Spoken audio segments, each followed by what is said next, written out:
Оройн төргийн үзэгчтэй зочны цаг хөтөлбөр эхэлж байна. Энэ удаагийн зочноор студид улсын хурлын гишүүн Л.Болд хүрэлцэн ирсэн байна. Оройн төргийн танд. За сайн байцгаана уу. Оройн мэнд. За баярлалаа. Тэгэхээр тагнуулын ерхий газрын дарга асан одоо бол бүгд найрамд Солонгос улсад суух элчин сайдаар томилгдоод байгаа. Хурцтай холбоотой асуудал нэлээд одоо ирж авлаа. За яг үнтэй холбоотойгоор нээлттэй сонсгол зохион байгуулъя гэж улсын хурлын нэр бүхий гишүүн буюу Батцандан гишүүн та нар санал гаргасан боловч нээлттэй сонсгол болсонгүй харин нээлттэй хэлэлцүүлэг өнгөрсөн 7 хоногт болж өнгөрлөө. Сонсголоос юугаараа ялгаатай нээлттэй хэлэлцүүлэг байваа гэдгийг эхлээд та тайлбарлаад өгөөч. Тэгээ яг нээлттэй сонсголын тухай хууль гэдэг бол өөрөө бол их хурлын яг бүтцтэй багтаж үйл ажиллагаа хэрэгждэг. За ингэснээрээ бол одоо яг одоо нэг ёсны бүр их хурлын аль бие ёсны альва нэг асуудлаар одоо шийдвэр гаргаж чиглэл өгж холбогдох төрийн байгууллагууд нь ирж мэдээлэл өгч тийм ээ. Энэ бол маш тийм ойлгомжтой нийтийн өмнө одоо олон асуудлыг тодорхой болгосон юм чухал одоо их хурлын бас нэг үйл ажиллагааны хэлбэр л дээ. Тэгээ их хурлын 22 гишүүн хуулийн дагуу шаардлага тавьсан. Тэгэхэд бол маш тийм жижигхэн шалтгаар тийм ээ одоо тамгын газраас юу гэдэг нь гэхээр яг энийг одоо зохион байгуулах асуудал нь бол тийм зохицуулсан журам байхгүй байна гэдэг. Тийм зөвхөн шалтгаал гэж харж байгаа юм л да. Энийг бол угаасаа асуудал нь байна, хүн нь байна ингээд гişүүд байж гэнэ ингээд асуудлаа тавиад ингээд хэвцүүлээ явахад бол болохгүй зүйл байхгүй. Гэхдээ бол энийг бол үнэхээр явуулахгүй байх сонирхол бол дамгааллаа.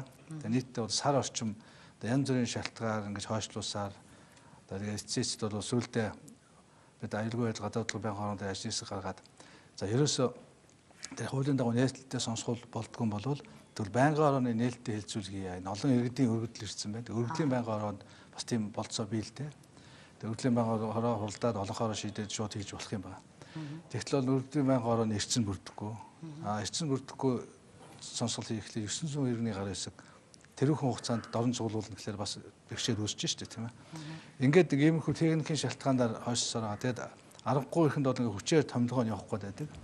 Тэгээд их хурлыг тийм одоо залхаан цэвэрлүүлэх нөхцөл байдалд оруулж агаад томилгоо явуулаа л да. Тэгээд тэрнтэй одоо зэрэгцээд за тэгвэл ядаж одоо энэ нэр бүхий гişүүд нээлттэй сонсгол зарлая гэх тийм ээ. Гişүүдийн сонсгол. Энэ бол бүтцийн байгууллага биш учраас энэ доктор шийдвэр гарахгүй л дээ. Гэхдээ санал дүгнэлт бол гарна. Бид нар тэгээд санал дүгнэлтээ гаргаад өнөөдөр бүх гişүүд гар хэвсэл зураад ингээд одоо Монгол улсын төрийн 3 өндөрлөг тэгээд холбогдох байгууллага, хэвлэл мэдээллийн байгууллагууд ингээд бид бүгд өгчтөө. Тэгээд энэ дотор бол нээлттэй сонсгол дээр яригдсан бүх асуудлуудыг одоо ингээд яг төрийн аль бие ёсны одоо хэрэг бүрдэлт болоод явчихж байгаа тийм ээ. Тэр чинь зүгээр одоо иргэд ирээд нэг юм ярьдаг. Тэгэл одоо архивд хийдэг зүйл биш л дээ. Иргэн бүр тодорхой их ашгаа одоо хөндөгдсөн, зөрчигдсөн үнэхээр зовлон жаргалаа хуваалцаж төртөг яриад. Харамсалтай нөгөө танхимд бол хаалттай тэр хүмүүсийн яриад байгаа тэр нэг төвчгийг бол хаалттай шууд одоо хэлцүүлэггүй томилж ийн л да тийм ээ. Энэ л өөрөө өнөөдөр бий болсон Монголын төрийн дүр зураг, нүр царай харагдлаа л да. Нээлттэй хэлэлцүүлэг дээр юу яригдсан тухай ярив. Бид сурвалжлаад мэдээ хүргэсэн. Фэйсбүүкээр зарим хүмүүс харсан бах. Юу яригдсан тухай? Та юу яригдсанаас нь хичнээн иргэн ямар санал ярьсан тухайгаас нь бас илүү. Тэг яг хоёр чиглэлийн асуудал байгаа. Яг тодорхой их хурлын гишүүдийг одоо яг өөрсдийн шүүмжлэлээ гэдэг ингээд тодорхой их хурлын гишүүдийг гүтгсэн, доромжилсан, дайрсан асуудлууд бий. Тэг их хурлын гишүүдийн асуудал тустай юм аа. Тэр бол бүтцийн байгууллагууд тусгай хяналтын дэд тараад тэгээд яриад шийдвэр гаргах. Тэгээ өөрснөө шүүхэрж бид нар хандж байгаа тийм ээ. Тэг энэ бол ингээд тустай явчихж байгаа. Яг иргэдээс бол ингээд олон арга өргөдөл ирчээд байгаа. Одоо үнэхээр тийм ээ энэ хүний өмнөх хийж исэн үйл ажиллагаатай холбогдуулаад Монгол төр нэг шийдвэр эргэж харах юм шүү тийм ээ. Биднэрт тийм ээ одоо уучлалт гуйх замаар ч юм уу, хохирлыг одоо нөхөн төлөх замаар ч юм уу ямар нэгэн байдлаар одоо иргэдийн зөрчигдсөн эрх ашигыг одоо шийдвэрлэх асуудлыг ингээд тавьсан байгаа л да. Тэгэд нээлттэй хэлцүүлэг дээр бол үнэхээр тэр иргэдийн бол одоо 10 гаруй одоо гомдлуудыг бол хэлэлцсэн. Тэгээд бүгдийг нь бол чөлөөтэй яриуллаа. Үнэхээр тэдний хувьд бол анх удаага одоо Монгол төрийнхаа ордонд Монгол төрийн их хурлын танхимд одоо жинхэнэ одоо олон жил тээж явсан тэр олон одоо найз нөхөд хамаатан садан тийм ээ хамт бизнес эрхэлдэг түнш ер нь ингээд олон хүрээлэлд энэ өнгөрсөн энэ хугацаанд одоо ямар айхтар одоо шудраг бусын хонглоор одоо хохирж эрхээ зөрчүүлж тийм ээ маш олон одоо зовлон шаналд учирснаа бол олон талаас нь ярьлаа. Тэгээ тэр бүгдийг бол үнэхээр манай олон түмэн үзэгчид, сонсогчид, уншигчид янз бүрийн шугамар бол авч мэдсэн байхаа тийм ээ. Энэ бол үнэхээр Монголын төр нүдэ таглаад, чигээ таглаад бүгдөөд одоо энэ бол бидэнд хамаагүй гэдэг дээгүүр гიშгээд явах ямар ч болцоо байхгүй. Тэгээ энэ бүгдийг бол бид нар одоо нэг бүрчлэн одоо тэр яригдсан асуудлуудаар энэ дүүлэндээ оруулсан. Энэ бүгдийг бол ингээд асуудлуудыг ингээд тодорхой болгох ёстой. Алхам болгонд алхам ажил хийхдээ их хурл дээр ажлыгээс гаргаж энийхээ хариуг нэх нь засгийн газар хуулийн байгууллагууд дээр энэ дээр бол тодорхой хэрэг бүртгэх ажиллагаанууд бол явагдана. Дээрээс нь энэ чинь дандаа одоо нэг тэгээд байгаа байхгүй. Тэгэл нэг хүний эрхийг нэг хаанаас ч тийм сархишуурга ирээ зөрчсөн юм шиг тийм ээ. Гүү байдаг байхгүй. Энэ чинь бол байгалийн биш хүний гам шиг байдаг. Тэгээ тэр хүмүүсийнхаа одоо яг нэр хүчтэй тэр хүмүүс бол гомдлоо өгч юм тийм ээ. Тэгээд яг хүн дээр одоо эрх зөрчиж тийм ээ хууль зөрчнөө гэдэг нь ч өөрөө тухайн албан тушаалны үйлчлэл гэмтрэг шүү дээ тийм ээ. Тэгэхээр тийм одоо гэмтрэг хийлээ гэдэг асуудлыг босгож ирж шít. Тэгээ тэр талаасаа бол энэ асуудлыг үнэхээр нарийн нухацтай судалж эцсийн хариуцлагыг гартал бид энэ хурлын ажлын хэсэгт бид нар бол орж ажиллана. Тэгээд эцсийн хариу гартал бол шахаа шаардаж одоо ард түмэндээ дүн тайланг нь бол дүгнөх өгөх болно. А дээр нь энэ яг тэн дээр бол 10 гаруй одоо хүмүүс одоо нийтдээ бол олон хүн ирсэн. Гэтэ бол 10 гаруй асуудлаар шанал гомдлоо далангуй ярьлаа тийм ээ. Гэхдээ энэний цаана өргөдлөө өгсөн, ирэхээсээ одоо айсан, болгоомжлсон, амжаагүй янз бүрийн хүмүүс байна. А өшөө ирэхээсээ гомдол өгөхөөсөө айсан маш олон хүмүүс байна. Янз бүрээр ирээд уулзаад үнэхээр одоо энэ яаж явахыг бид харж байна гэх тийм ээ. Үнэхээр бид бол маш их хохирсон гэдэг. Тэгэд энэ олон хохирогчид одоо энэ шин цаг үеийн хэлмэгдэсдийн холбоо байгуулж байна. Тэгээ тэр холбоотой бид хамтран ажилланаа. Ингэж өнөөдөр Монголын газар хөрсөнтэй тийм ээ. Бид үнэхээр 30-аад онд бол хэлмэгдлийг дэлхийн түүхэнд орохоор хамгийн аимшигтай хэлбэрээр Монгол улс бид үтсэн. А энийг өнөөдөр одоо тэр үшиг буудаад алдгүй баг. Өнөөдрийн буудан хороож ална гэдэг чинь өнөөдөр бол хүний нэр хүндэд халдах, хүнийг одоо гутаанд доромжлох, одоо үр хүүхэд одоо ойр дотныхын хүмүүсийн хохироох, бизнесийг булааж авах, амьдралах ямар ч тийм гэрэл гэгээгүй болгох, үнэхээр төрдөө гомдох.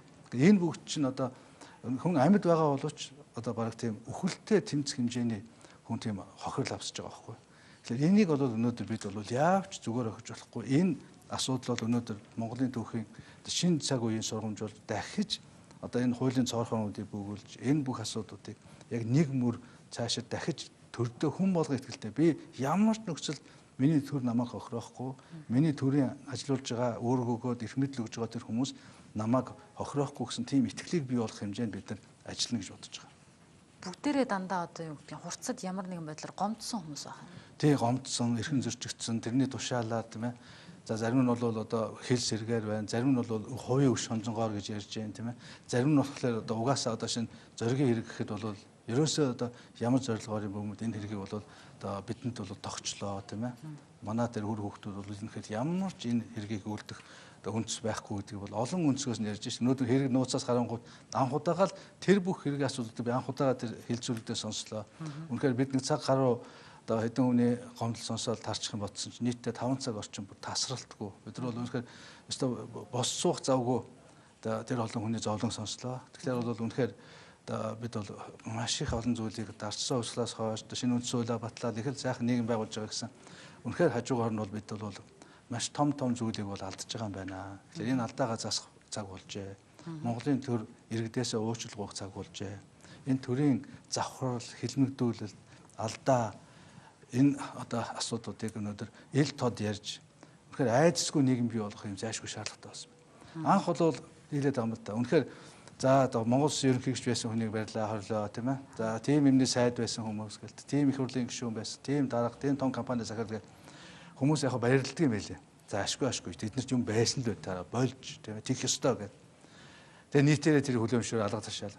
Тэгэнгүүт одоо энэ дээр оодороод сүүлдээ бол ерөөсө Монгол улсад жирийн нэгч бизнесмен, жирийн нэгч төрийн албаач, энгийн нэгч иргэн өнөөдөр аюулгүй шудраг ёсны хүрээнд, хууль ёсны хамгаалтанд байх тэр баталгаа бүрэн алдагдсан байгаа байхгүй. Хэнийг ч юунд ч яаж өнөөдөр тийм эрхийн зорчвол тэр хүмүүс ярьж байгаа бол үнэхээр хэрвээ тэр тогтоогдсон бол аим шиг байгаа байхгүй. Зүгээр хүнийг аваачаал бүр өөрт нь бүр өөрийнх нь тавьж ирсэн асуудлыг өөрт нь тохоод 8 одоо бараг цаа зарах ялт тулгаад Тэгж эцэст нь бол бүр маш тийм эргэлзээтэй асуудлаар тэр нь огт нөгөө амар огт байхгүй тийм ээ. Бүр огт хөндлөнгийн нэг юмар хүнд одоо ингээд ялт тулгаад тэшүүгээд одоо чи шоронгоос гарч байгаа чи их юм.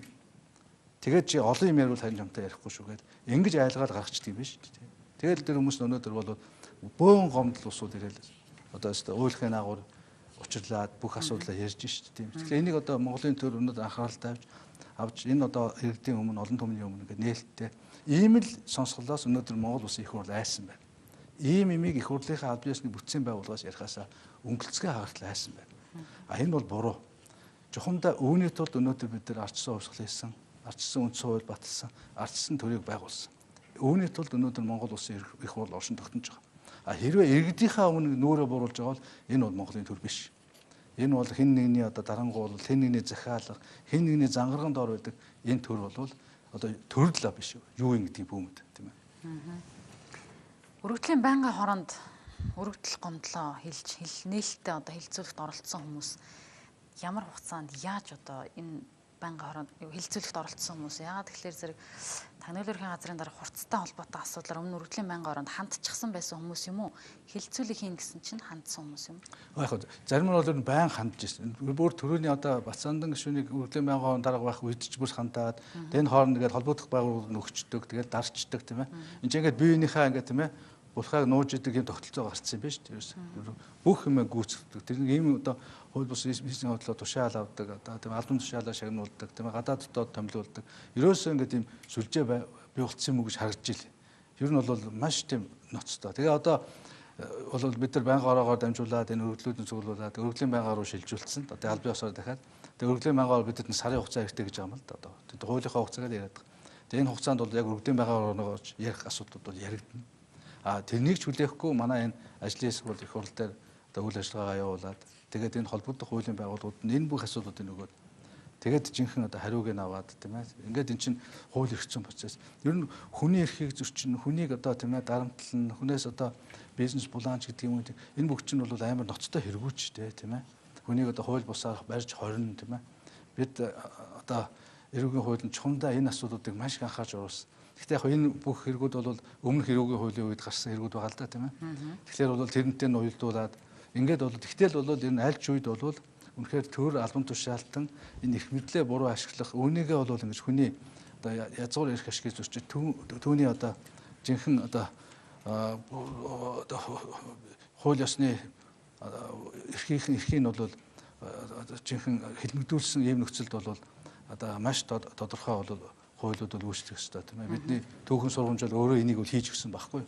Тэгээ энэ дээр бол дараа нь бол бид нар бол байн одоо олон нийтэд иргэддээ бол мэдээлэл өгж явах болно тийм ээ. Энэ бүх чиглэлээрээ бид нар санал дүгнэлтүүд бол гаргацсан байна.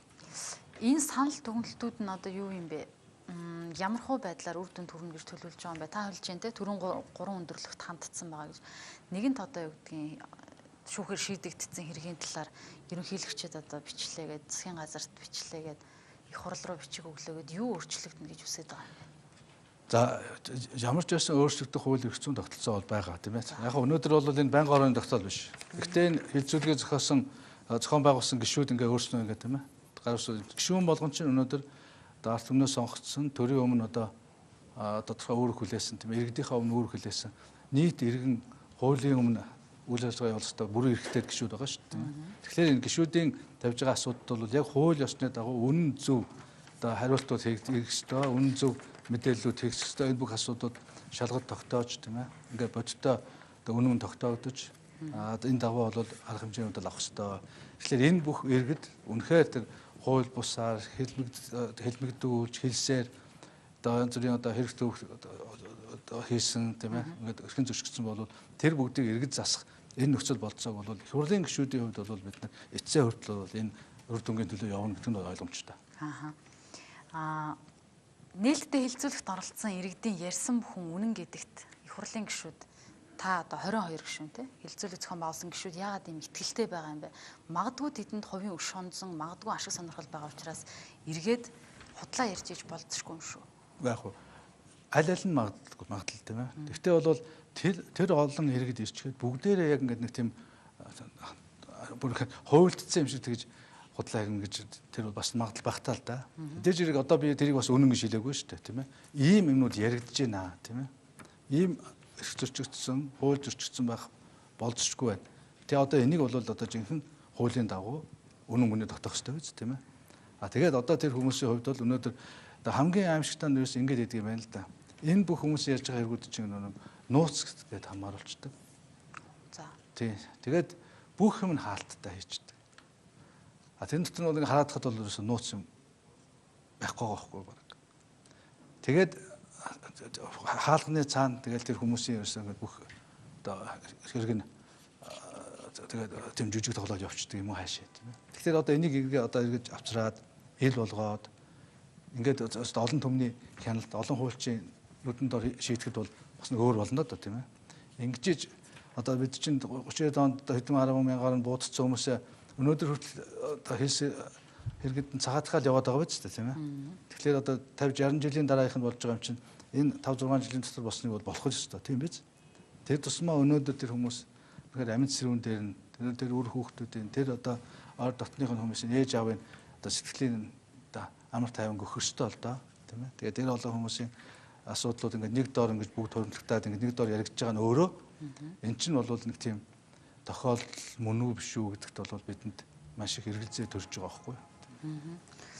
За санал дүгнэлтээ өгсөн гэж юм те. Эргээд одоо ямар хуу байдлаар хариу хүлээж байна хугацаа ч юм уу байгаа юу? Иймэрхүү бичиг хаягдсан бичгүүд бол олон очдог тийм ээ. Бүгд хуулийн хугацаатай тэгээд холбогдох байгууллагууд нь энэтэй чинь шалгана үнэн мөний тогтооно. Бид их хурл дээр ажил хэсэг гаргаа тэр ажил хэсэг дээр байнга тэр хариултуудыг авч явах болно. Тэр дагуу олон түн мэдээлж явах болно.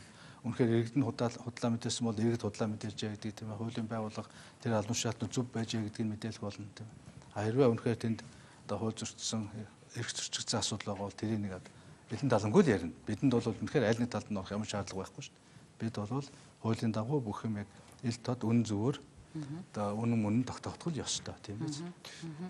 За төрийн ордны нэг танхимд нээлттэй хэлэлцүүлэг явж байхад улсын хурлын нэгдсэн чуулган хаалттай хуралдаад гишүүдийнхээ олонхын саналаар бүгд найрамд Солонгос улсад Монгол улсаас элчин сайдаар хурц гэдэг хүнийг томилоод дэмжээ явуулсан. Өнөөдөр яриад байгаа. Өнөөдөр энэ 10 иргэний гомдол явж тэр хүн толбогдож байна. Гэтэл тэр хүн Монгол улсаа одоо гадаад төлөөлөх элчин сайд болохоор явах гэж байна. Тэгэхээр чи эн чинь одоо эзэнгүй хэрэг болох гэдэг юм шүү. Гаагүй. Тэр гадаадд дамжигдаад явчих болно тийм ээ. Тэрэнд одоо ямар хугацаанд явахын тэр ч бас тодорхой хугацаа бий тийм ээ. Энэ хугацаа чинь дор хаяжлаа. Төрөөнийхөө үзэхэд болоо тийм ээ нэг сараас ахуулаад хагас жилийн ч хугацаа байгаа баг. Дээрээс нь за явчлаа гэж бодоход тэр хүн бол одоо хариг явчихгүй шүү дээ тийм ээ. Хизээд өнөөдөр ч гэсэн гадааддаа томилгоог ажиллаж байгаа өчнөө хүмүүс одоо хуулийн өмнө хариулах ёстой хариултаа өгөөл тийм ээ. Хариуцах ёстой ажлаа хариуцаад явдаг. Тэгэхээр бол одоо өөр газар элчин сайдын яамд ажиллаж байна гэдэг чинь бол Монгол улстай хамааралгүй болж байгаа гэсэн үг шүү тийм ээ. Тэрээс Монгол улсынхаа одоо хүрээлэл Монгол улстай л байж байгаа гэсэн үг шүү тийм ээ. Бол олон ч тийм хүмүүсийг би мэднэ тийм ээ. За тагнуулын ерхийн газрын дараа хурцтай холбоотой асуудал дээр та шүүхэд одоо гомдол гаргана гэж хэлсэн. Та ямар нэгэн шүүхэд гомдол гаргасан уу? Ямар утгатай гомдол вэ? Өөрийгөө гүтгүүлсэн гэж үү? Тий, одоо яг чуулганы хуралдаан дээр бүр байж болохгүйгээр тэгээ ер нь бол ингээд хүмүүсийг тэгдэг одоо байдал хандлага харагдаад байна шүү дээ тийм ээ. Одоо шинэ өмнөх их хурлын отхон байр гишүүнийг тийм ээ эхнэрийнхэн дансанд $400 сая байна гэл тийм ээ. Хүн болгон үзэн ядж байгаа юм чи тийм ээ. Бараг тэр дор нь авчиад заазаар авцсан бол бараг хүмүүс халах ташна. Хүн болгон үзэн ядж байгаа байхгүй. Тэгээ дараа нь үзсэн чинь тэр нь 40 сая ч төгрөг биш ч үлээ гэж гарч байгаа байхгүй тийм ээ. Гэхдээ тэр хооронд бол тэр хүнийг одоо хавьяарч хориод тийм ээ. Үнэхээр тэр бүхлбүтэн айлаар Монгол улсын нэг иргэнийн айлаар бол аимшигтай тохиолдол дуусчихсан бүгд одоо нүдэн дээр үзэх байгаа биз тийм ээ. Тэгэл хэвлэлийн баг хурлыг хийгээл нямдор $40 сая одоо ингээд Эрдэнэт шахаа хийсэн байна гэж мэдэгддэг тийм ээ. Бацсандангийн одоо ах нь тэгсэн байна гэл намайг чинь одоо юу аимшигтай тийм ээ. Одоо шууд тийм ээ хойц солонгос би амьдралдаа хойц солонгосын тийм хүмүүстэй ерөөсөө уулзаж үзээгүй тийм ээ. Одоо яг гал биесны гадаад яамны хэлцээрийн журмаар л биш бол тийм ээ. Юу тэр 8 хийх мөнгө авч өгөлцөх тийм ээ. Бүр улаан цай тийм ээ. Бүр байгаль байхгүй. Үнэхээр тэр дор бол үнэхээр ямар ч хүн тэрийг сонсоод тагнуулын дараа хэлж байгаа юм чи баг намайг шууд буудахад бэлэн байсан баг. Энэ ёстой бүтэхгүй итгээд тэр дотор буудсан бол хэн ч өрөвдөхгүй. Одоо ингээд тэрэн дээр бол үнэхээр яалтчгүй гүтгэлэг юм чинь тийм ээ. Тэгээд нэг хачин захиа яриад тэр захиа нь 6 сард ирсэн гэж байгаа. Тэгээд бүх юм үзэхэд бол ерөөсөө тэр чинь нэг захиач биш тийм ээ. Нэг хэмжлэх бол огт биш. А зүгээр тэнд хэрэгэд одоо энэ хүнтэй холбоотой нэг тийм мэдээлэл тэр хэрэг дотор явж ийсэн. Тэр нь бол угаасаа бүр тэр хэрэг явж явах үед шалгаад тэр нэг үтгэлэг яваад ингээд бүх юм тогтогдсон асуудал шүү дээ. Тэгээд тэр нь бол аль биесны захиа биш. Тэгээд авиртаа тэмцээс нэг талд бол хэрэг нээсэн, захиа авсан гэдэг. Нөгөө талд нь бол тэр үгүй энэ хуваараа нэг юм авчиж өгсөн. Нэргүй, бүртгэлгүй, тамгагүй, тэмдэггүй болохоор элчин сайдын яамнаас ч усан тэрийг нотлохгүй байна. Тэгээд бид нар яач болохгүй гэдэг ингээд хоёр талд өөр юм яриад яваад байгаа. Тэгэхээр энэ бүхнийг яах ёстой шүүх, учрыг нь олж өгөх ёстой. Миний нэр төрөөс сэргээх ёстой. За тэгээд хурц бол хаан улд бүгд амьддаг би маш сайн мэднэ. Тэгээд чинь гэрт нь ч гэсэн дээр үед одоо тэр хэрэг явдлаас өмнө бол одоо харьцдаг байлаа тийм ээ. Очиж уулздаг байлаа. Манай тэнд бас хүн амтантай над намайг уулздаг байлаа тийм ээ. Гэрт нь би дээж түүхийн дарагтаа хүртэл таарч л байсан тийм ээ. Тэгэхээр бол над гэрчүүд байгаа тийм ээ. Тэр үед бол ийм асуудлуудыг над тэр хүнтэй ярьж ирсэн. Би бол заа наатахаа шалгуулаа. Надад бол ямар ч асуудал байхгүй гэд янз бүрээр дарамтлах гэж оролдож ирсэн. Тэр бүх асуудлуудыг өнөөдөр шүүхтээр босгож энэ бол хуулийн хүрээнд яригдах асуудал. Би бүгдийг нь бол өргөдлөө бичээд бол өгч гисэн. Харамсалтай нь бол хаан улд дүргийн шүүх янз бүрийн шалтгаанаар одоо хоёр дахь буцааж байна. Өнөөдөр одоо намайг иргэний их хурлын гишүүний хувьд намайг үтгсэн юм байна л да. Тэгэхээр би иргэний хувьд өгчихгүй юу? Хуулийн дагуу. Тэгсэн чинь таны иргэний их хурлын гишүүний хувьд үтгсэн байхад та иргэн болд их хурлын гишүүн болдыг төлөөлөхгүй гэдэг нэг тийм сонин дүгнэлт гаргаад буцаад өгсөн. Тэгэхээр би заагаад их хурлынхаа гишүүний баланган дээр бичээд өнөөдөр өгчлөө. Тэгсэн чинь бас зарим нэг юм дутуу гээд одоо буцаасан. Гэхдээ яг одоо авч хахт найж чинь тэр одоо янз бүрийн нэмэлт хураамж, нэмэлт материалууд нэгсэн байлаа. Тэр төрийн бүрдүүлээд өгөхгүй л үзэн дээ. Эцсээ туртал бол ямар ч байсан шүүхэд одоо зөрчигдсөн эрхээ сэргээлэхээр болвол өгнө. Та нөгөө бүлгийнхаа даргын өрөөнд болсон одоо яриа гэх юм уу үйл явдалтай холбоотойгоор гэрчийн мэдүүлэл өгөхөөр дуудагдсан гэж хэлсэн. Та гэрчийн мэдүүлэл өгсөн үү? Өгсөн тийм. Тагнуул дээр хэрэг нээсэн юм байлээ. Тэгээд яаж надаас асуусан тийм ээ. Гэрчийн мэдүүлэл өгсөн би очиж өгсөн. Тийм ээ. Босон үйл явдлыг л яг юу болсныг л яриад өгсөн. Тэгээд сүүлд бол тэр хэрэг юу болсон яа хаагдсан гэж зарим хэлхийн аль биесээ надад хаасан нээсэн гэж бол хэлээгүй л дээ. Тагнуул дээр та мэдүүлэл өгсөн. Тагнуул дээр өгсөн. За 2020 онд одоо Тагнуул ерхийн газрын дараагасан хурц нэр дэвшнэ. Эрдэнэт та хоёр дэмжээрэй гэсэн ийм зүйлийг хэлсэн гэсэн. Энэ үнэн үү? Үнэн. Тэгээд ер нь сүүлдээ бол тал талаасаа ярилцаад одоо ингээд нэг намын бид тийм ээ. Одоо нөгөө намын нэг сайдын эсрэг одоо бид ингээд тийм ээ биентэйгээ хэрэлдээд ингээд биенийхээ мууг үзээд миний хувьд ч гэсэн тэгээд чи ийм гүтгэлгээр одоо чи хаашаа өрөх яаж байгаа тийм зүг зүгээр байж байгаа намайг тийм урд нь ингээд зүгээр л харьцдаг л байсан. Өнөөдөр юу болоод нэг юм хоёрын хооронд ус төр хийж хүн дээр чи ийм муухай гүтгэлэг хийж байгаа гэдэг. Тэгээд сүүлдээ за ер нь боли ойлголцлоо.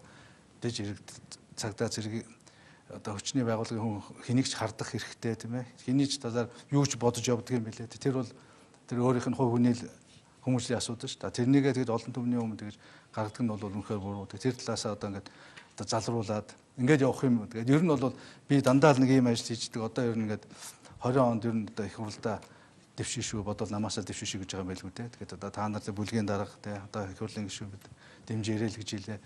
Тэгэл одоо дэмж нээлгэлээ. Одоо үнэхээр ингээд шударгаараа сайн ингээд засраад юм ингээд зөвтгөөд явах юм бол одоо тэгээд наман дэмжээд гарч байгаа хүнийг би эсэргүүцэд яах вэ тийм ээ. Тэгээд гэхдээ нөгөө талд нь бол маш их одоо зөв хурж байгаа зүйл бол тэгээд огт худлаа тийм ээ. Тэгээд бүр зориуд тэр яриаг бүр мушгин гуйвуулж тийм ээ. Хүнийг гутааж, доромжилж, бүр нэг бахан хангасан ийм байдлаар дараа нь тэгэл үргэлжлүүлээд л одоо тэр байр сууриа өөрчлөхгүй тэр тэнд ярьсан зүйлээсээ бол 180 градус эргэжчихсэн ийм бодлого явуулж илээ л. Тэгэхээр бол энэ бол хүн биш юм байна гэдгийг бол ойлгосон. Энэ бол одоо юу гэдэг хүний яриагаар яриа л тийм ээ. Хүн хоорондоо одоо ойлголцоод хууль ёсны юм яриад бол нэмэргүй юм байна. Зүгээр тэр одоо өөрийнхөө тэр ямар зорилго байдаг тийм ээ. Тэрний хөдлөө бол хэнийг ч яаж тийм ээ гიშгэж дэвсэлж одоо эрхийг хохироож тийм ээ. Одоо яах ч бэлэн одоо тийм л хандлагатай болцсон хүн юм гэж харагдлаа. Хойд Солонгост 300 мянган Америк доллараар зэвсэг зарсан гэдэг. Энэ асуудалд таны тайлбар өгснийг одоо хүмүүсээс харсан баг. Гэхдээ Оросын одоо байгууллагын мөнгийг Оросын байгууллагт өгсөн ийм л асуудал байгаа гэсний үйлбэр таны яриан донд байсан л да. Тэгэхээр та тайлал хэлэх ёстой юм шүү дахин. Ань тийм тайлбар зөндөө хэлээд байгаа шүү дээ. Харин ашгүй эн чинь ингээд юм байхгүй. Бас энэ чинь ингээд нууц ингээд товт шалгасан байхгүй. Тэгээ нууцыг шалгаад тэгээ бүх юм ягаад тэгээ прокурорд очиж хүчингүү бас худлаа шүү дээ. Энд чинь яг өөрснөө бүх юмаа тогтоогоод тэгээд ирэл одоо шийдэгцсэн асуудал тийм ээ. Зарим нэг одоо тэр хүн амтан залсан ямар зүйл ингээд нууц юм чи мэдхгүй тэр хэгийг уншсан биш тийм. Ямар ч байсан зарим хүн бол ял эдэлсэн. Тийм биз? Тэр одоо би тэр хүмүүсийн бол ял эдлэх тэр асуудлыг бол ямар судалж үтсэн биш юм. Тэгэхээр энд хэлж чадахгүй. Гэхдээ яг юу болсон гэхэлэр уул нь чинь надаас өмнө засгийн газрын хурлаар одоо энэ онгоцны сэлбүү чинь зэвсгэлээс хасагддаг байхгүй. Бүр хасагдчихсан засгийн газрын тогтоолт. Тэгэхээр эн чинь юу гэхэлэр эн чинь зүгээр жирийн төмрийн хаягдал. Яг нь өмнө бол онгоцны сэлбүү байсан. Өнөөдөр бол энэ төмрийн хаягдал байхгүй. За тэгээд тэр онгоц хийдэгч арай л үнэтэй металл байдаг юм байгаа биз дээ. Гэхдээ бол бид нар бол олон улсын гэрээгээр Оросоос авсан зэвсгэл техникийн альва материалыг бол зөвхөн Орос холбооны улстай л зарах хэрэгтэй. Тийм л асуудал орж ирсэн. Оросын холбооны улсын компани Монгол түншүүртэйгээ хамтраад Батлан масанд аль бие усны асуудал тавиад танаа ийм төмрийн хаягдал байгаа. Энийг бид нар авъя гэд. Ингээд энэ дэр гэрээ хийгдээд тэгээ нийтдээ чинь жоохон гэрээ шүү дээ тийм үү? 240 мянган долларын гэрээ. Тэгээд энэ төмрийн хаягдлыг авнаа гэдэг. Тэгээд тэр хүрээндээ л явсан дөнгөж ажил аваад дөнгөж удаачгүй байсан тэр үед л ингээл ширээн дээгүүр дамжаал сайдын зөвлөлөөр хэлцээл аюулгүй зөвлөл танилцуулагдаад тагнуулын байгууллагын хяналтанд ингээл бүх юм ингээл явсан асуудал байхгүй. Тэгсэн сүүлд эн чинь бол тийм ээ танаа энэ компани чинь өөрснөө Орос руу биш байна. Дамжуулах гэдэг байна гэсэн юм гаднаас бүр тийм сураг чимээ ирдэг байхгүй. Тэгэхээр би зогсоолгоцсон. За болохгүй. Энэ янз бүрийн энэ хэрэгцээний тавигдах газар зогсоолох болохгүй. Тагнуулын байгууллагч энд оролцоод ингээд хяналтаа тавиад энэ угаасаа дэг журмын асуудал. Ингээд явж ирсэн харин сүүлд зогсоочингууд яах вэ? Цаанаа өөр төлбөр үүсдэг юм байгаа ч. Тэр үед хойд солонгосын компани гарч ирж байгаа байхгүй. Бид авах хэрэгтэй юм аа гэхлээ. Тэгвэл ерөөсөө энэ цуцлалаа. Тэгэхээр бид цуцлаад Оросын холбооны компанид мөнгөний үг гэж тушаал өгөөд ингээд энэ асуудлыг тухайн үед л дуусгасан.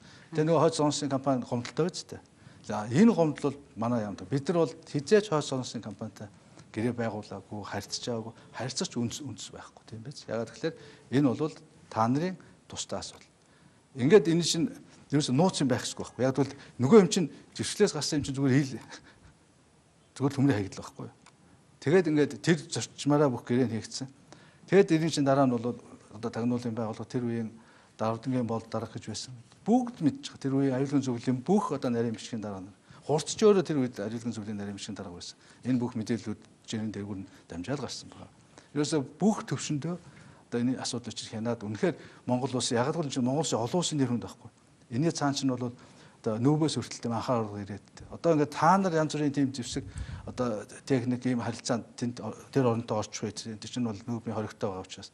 Тэгээ бид нар үнэхээр тийм байхгүй бүр шинжээч ирээд бүх юмыг төгнөөд ингээ хаацсан асуудал байхгүй. Харин сүүлд тэгээд энийг хаалттай хэрэг гээл тэр хүмүүсийг одоо ямар учраас одоо тэр хүмүүс гинтгэн одоо нөгөө цаанаа над тарагдахад бол нэг тийм бүтэлтэй бүтлгүй 8-ны л асуудал байгаа.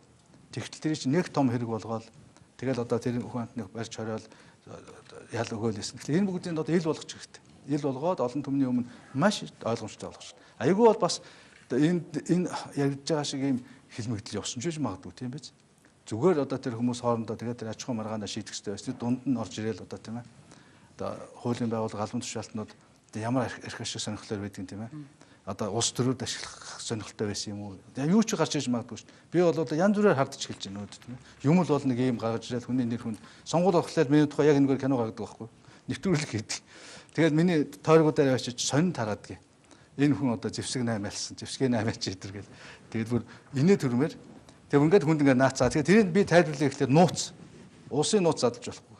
Тэгээд ашгууд өөрснөө задлсан учраас одоо тэгээд энэ талд нь би тэг ийм болсон юм аа гэдэг нэг сайхан ойлгомжтой тайлбар өгөх эрхнээ гэж байна л да. За, та бүхэн ярилцах цаг энэ түрээд дуусчихна. Үзэгчтэй өнөөдөр улсын хурлын гишүүн Болдтой цаг үеийн асуудлаар ярилцлаа. Хамт байсан танд баярлалаа. За.